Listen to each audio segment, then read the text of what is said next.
Bonjour à tous, nous recevons William de Veyder qui est stratège en chef chez Fortis.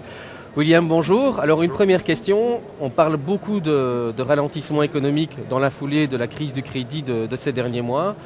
Le FMI vient de rabaisser ses prévisions de 5,2 à 4,8%, surtout du côté des États-Unis. On sent qu'il y a, un effet probable beaucoup plus important, en Europe aussi. Quel est votre sentiment? Est-ce qu'on peut évoquer une récession dans les prochains mois? Non, on ne peut pas évoquer une récession lorsqu'on a 4,8% de croissance au niveau mondial, ça reste génial, quoi.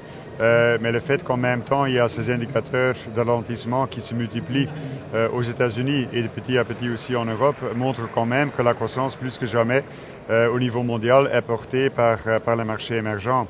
Lorsqu'on se concentre sur ce qui se passe aux États-Unis, nous on table sur une croissance légèrement en dessous de 2% l'année prochaine. Ce n'est pas une récession. Mais c'est quand même nettement inférieur à ce qu'on a été habitué les dernières années. Le poids des États-Unis reste relativement important. Est-ce que ça signifie que c'est moins une locomotive malgré tout? C'est clairement moins une locomotive, mais la grande question que les investisseurs se posent, est-ce qu'on pourrait avoir une sorte de contagion à l'inverse? Normalement, on a une contagion où les choses tournent mal dans les marchés émergents et puis il y a une contamination vers les marchés développés. Ici, on pourrait pour la première fois peut-être assister à un phénomène inverse où des difficultés économiques finiraient par avoir un impact plus ou moins important dans le reste du monde et surtout le monde émergent. Moi, je n'y crois pas trop. Pourquoi? Parce que la demande domestique dans le marché émergent reste également très soutenue. Donc, mais c'est un facteur qu'on ne peut pas tout à fait exclure. Les investisseurs ne l'excluent pas non plus, hein. Il y a pas mal d'incertitudes sur les marchés boursiers. On l'a vu, il y a quelques semaines, le Dow Jones atteint un record.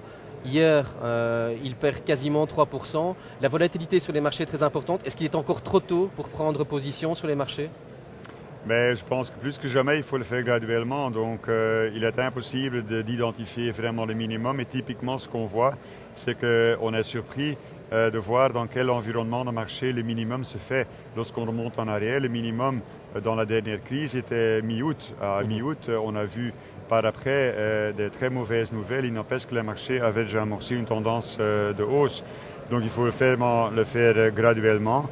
Je pense que ces derniers jours, ce qui pèse beaucoup sur le sentiment, c'est qu'il y a eu des révisions à la baisse des ratings de toute une série d'obligations asset-backed aux États-Unis. Ça a clairement pesé sur le sentiment parce que ça se répercute sur les valeurs bancaires et ainsi de suite. Donc, je ne vois pas vraiment à très court terme ce qui pousserait le marché à la hausse. Je pense qu'il faut attendre l'approche de la réunion de la Réserve fédérale fin octobre et là probablement le marché commencera à anticiper un nouvel assouplissement.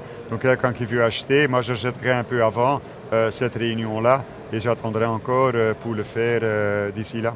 De manière un peu plus spécifique, est-ce qu'il y a un secteur qu'on peut mettre en avant ou un message particulier comme conseil à donner aux investisseurs actuellement qui veulent prendre position maintenant?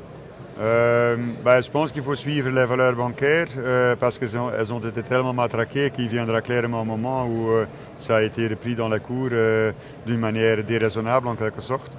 Donc ça c'est un point. Je pense qu'au niveau technologie, il y a clairement un retour tendanciel qui est en train de s'opérer.